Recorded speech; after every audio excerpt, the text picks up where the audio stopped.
Welcome back to the podcast, to the YouTube channel. Today, I want to talk about how to be. I get asked this question all the time. Well, how do I be? This is really the missing piece in creating your reality. So, today we're going to be talking about something that is foundational. It's extremely transformative and it's also very misunderstood, especially in conversations around success and manifestation, mindset, personal growth, business growth, all of those things. And what we're talking about is how to be. So, not how to hustle harder, not how to achieve more, not how to force results, white knuckling things, but how to become the woman from whom the results naturally flow. Because most women live in a backwards model of reality creation.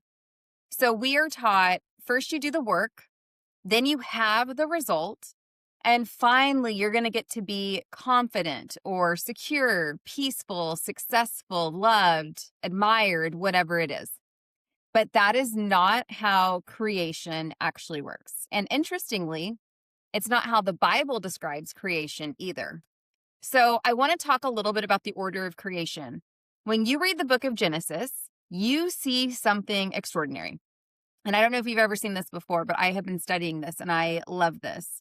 So creation did not begin with effort. Creation began with identity and declaration. For example, let there be light. There is no struggle described in that statement. There's no striving. There's no frantic energy. What there is, though, is clarity. There is certainty. There is creative authority. Something internal preceded something external.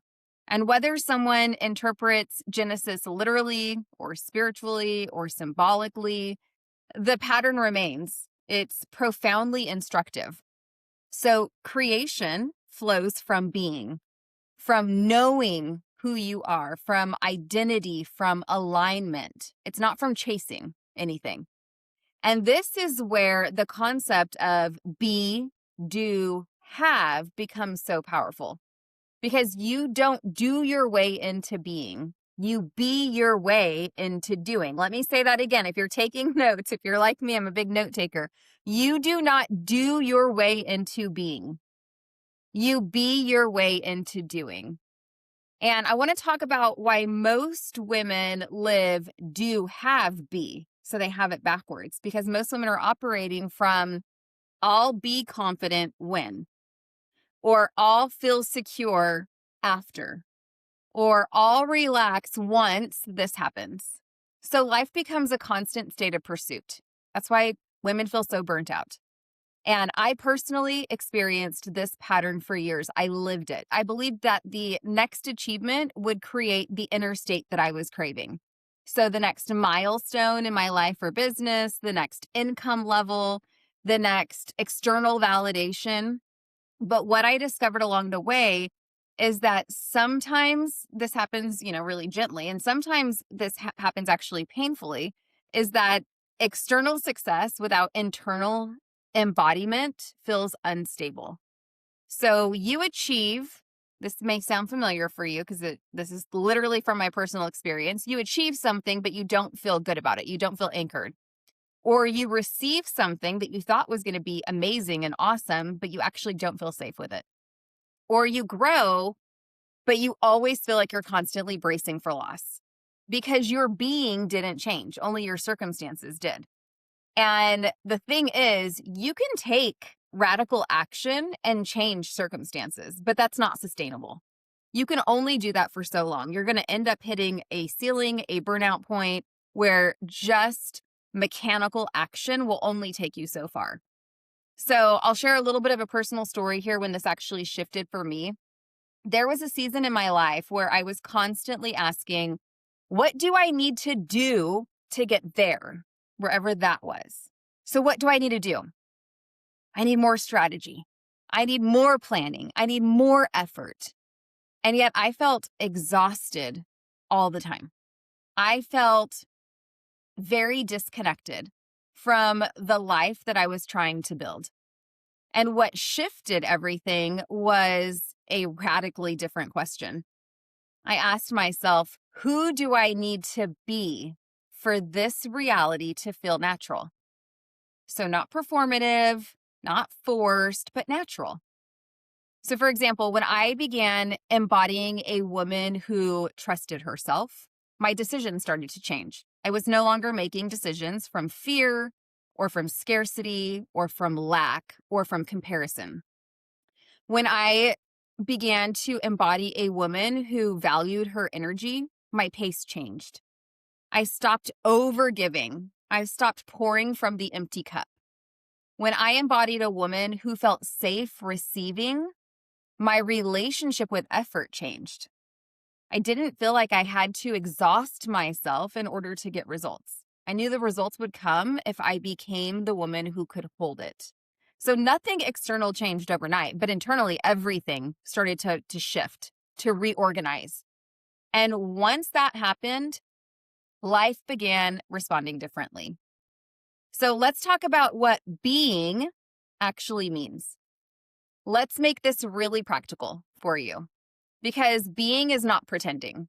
It's not acting as if in a performative way. Being is actually how you think on a daily basis, hour by hour, minute by minute. Being is how you interpret reality. Being is how you make decisions. Being is also what you tolerate and what you do not tolerate. It's your boundaries, it's your standards. And being is what feels normal to you. So your identity is what is always creating your life. Your nervous system organizes around who you believe that you are. So when you ask yourself, okay, how do I be my next level? What you're really asking is, how do I align my internal world with the reality that I desire? So let's talk about how to start shifting your being. So here's where the women that I coach, it never fails, they overcomplicate this. I think we all do this. I think it's very simple, but we're somehow programmed to overcomplicate things. So being shifts through small, repetitive choices. They're called micro moments. Okay. And we all have micro moments every single day. So choosing calm instead of urgency. I find I'm most challenged in this space, in this area of choosing calm over urgency when I'm making dinner. Because I'm like trying to get dinner on the table. The kids have activities, there are things going on. I've been, working and doing my stuff throughout the day. And something that I do now while I'm cooking, while I'm chopping that carrot, dicing those onions, making that sauce, cooking that chicken, whatever it is I'm doing, is I get really present in the situation and I choose calm. I choose gratitude in that moment. I'm so happy and grateful that I have the schedule and the flexibility and the resources to provide this nourishing meal for my family. I'm so happy and grateful that I have this time to put this together. I'm so happy and grateful that I have this food in front of me, whatever it is. I'm connecting with the action in the present. I'm not thinking about all the other things that I have to get done. So this is why it's challenging. I am focusing on the task at hand in gratitude. I'm choosing calm instead of urgency. Another micro moment looks like maybe choosing self-trust instead of over-seeking validation. We are on social media a lot throughout the day, just as people. We are looking left and right. If you are in business like I am, one of the pitfalls of business can be, posting that reel and seeking the validation in the form of likes and comments and shares and things like that. And if you don't see that, you start to lose trust in yourself. Oh, maybe it wasn't good. Maybe what I shared isn't valuable. Maybe I'm on the wrong path. And so what we do is we recoil and we stop doing the business building activities that are good and healthy to do if you're in business. And we don't trust ourselves. But what if you flipped that? And what if you just followed your intuition? What if you followed your inspiration? What if you decided to choose to trust yourself instead of seeking outside validation? Another micro moment might be choosing standards, your own personal standards, instead of people pleasing.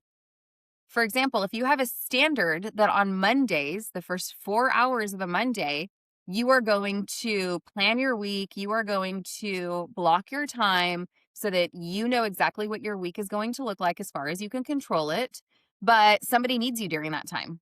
What if you say, no, my standard is I'm doing this the first 4 hours of a Monday and I can help you outside of this window because your time is not more important than mine.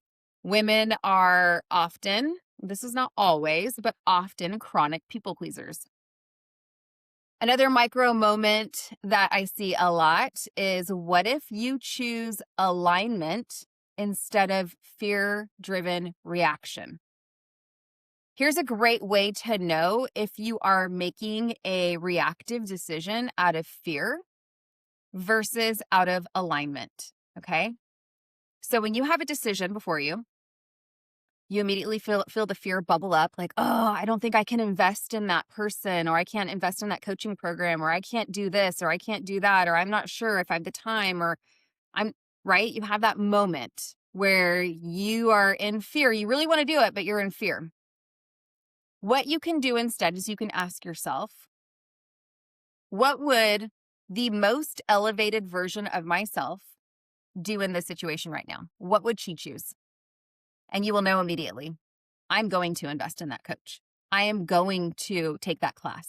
I am going to book that trip.